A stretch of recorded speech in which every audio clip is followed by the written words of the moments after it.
Siang itu tidak seperti biasanya. Bu Yani, guru kelas 4 SDN bergerak tampak murung tak bahagia. Gerutu penuh kekesalan, sayup-sayup terdengar oleh Pak Jojo, guru kelas 6, yang saat itu kebetulan sedang berjalan di halaman sekolah.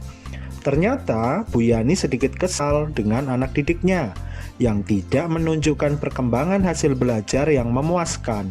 Pak Jojo pun tertarik dengan apa yang sedang dialami oleh Bu Yani dan berniat untuk membantunya. Bu Yani kenapa itu ya? Hai Bu Yani, ada apa Bu? Kelihatannya sedang tidak bahagia nih.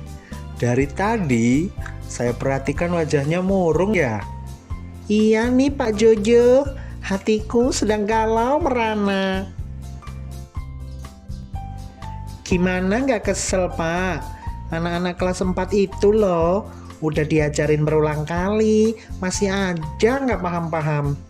Coba Pak, hanya 3 anak saja yang bisa memahami pelajaran dan memperoleh nilai bagus. Sedangkan yang lainnya, aduh, nggak sesuai harapan deh Pak. Gimana ya Pak solusinya? Oh, itu ya Bu. Ayo kita diskusi saling bertukar pikiran untuk mencari solusinya. Oh iya, Bu Yani tahu kan Bapak Pendidikan Nasional? Ya, tepat sekali.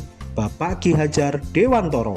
Banyak loh pemikiran filosofis beliau tentang pendidikan yang harus kita resapi betul-betul sebagai dasar kita agar tidak salah dalam mendidik anak didik kita. Emangnya apa aja sih pemikiran beliau Pak? Banyak filosofi pemikiran pendidikan oleh Ki Hajar Dewantoro.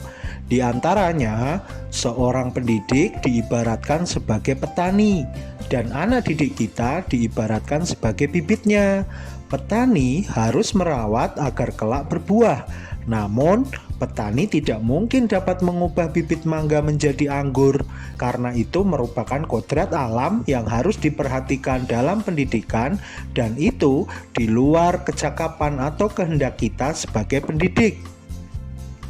Pendidikan yang diberikan harus berpihak kepada anak. Kita tidak bisa memaksakan kehendak yang kita inginkan. Anak adalah pemeran utama yang merupakan subjek, bukan objek pendidikan. Guru dan murid harus berkolaborasi bersama untuk menggali dan mengembangkan potensi yang dimilikinya dan dapat mengakomodasi karakteristik masing-masing agar mencapai keselamatan dan kebahagiaan di dunia dan akhirat. Wah, begitu ya Pak. Pantas saja saya merasa beberapa murid saya kurang bersemangat belajarnya dan serasa terbebani dengan target-target yang harus mereka capai. Lalu ini Pak ya, untuk menerapkan konsep itu kira-kira apa yang harus saya lakukan ya Pak? Baik, Bu Yani bisa mengawalinya dengan membuat survei non-kognitif dan kognitif untuk mengetahui profil murid sehingga dapat menentukan strategi, metode, ataupun model pembelajaran. Selanjutnya, mendesain dan melaksanakan pembelajaran yang menyenangkan, menarik, dan berpusat kepada peserta didik atau student center.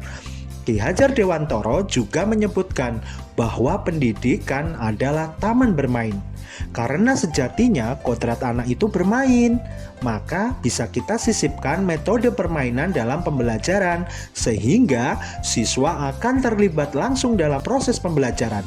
Proses pembelajaran tidak hanya di kelas, tetapi dapat dilaksanakan di luar kelas dengan beragam aktivitas seperti bermain peran, percobaan, mengukur lapangan, membuat proyek, dan lain-lain dengan memanfaatkan sumber belajar dari lingkungan sekitar.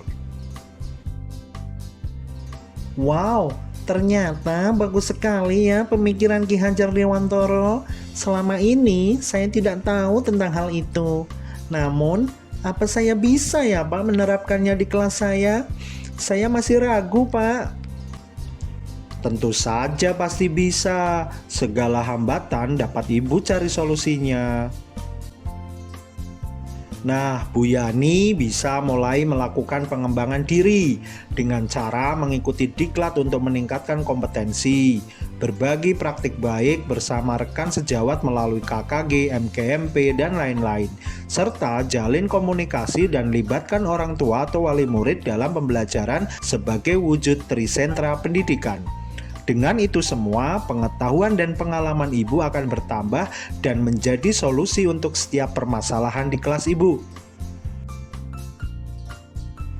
Jangan lupa juga konsep trilogi pendidikan Ki Hajar Dewantara, ing ngarsa sung tulodo, ing madya mangunkarsa, tuturi handayani, agar selalu menjadi pedoman kita sebagai seorang pendidik.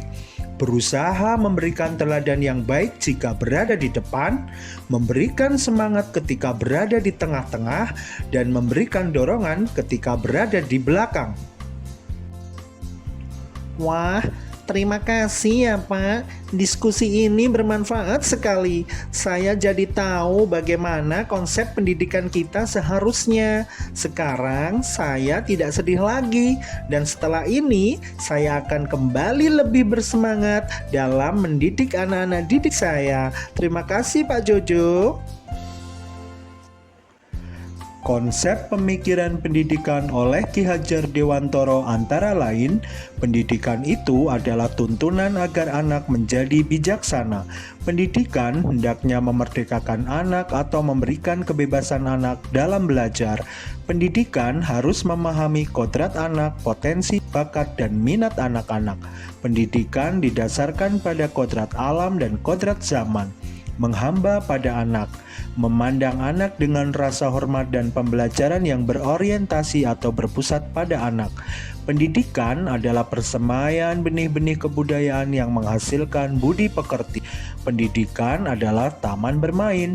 Konsep trilogi pendidikan yaitu ing ngarsa sung tulodo, ing madya mangunkarsa, tuturi handayani. Trisentra pendidikan yaitu pelibatan sekolah, orang tua, dan masyarakat dalam proses pendidikan.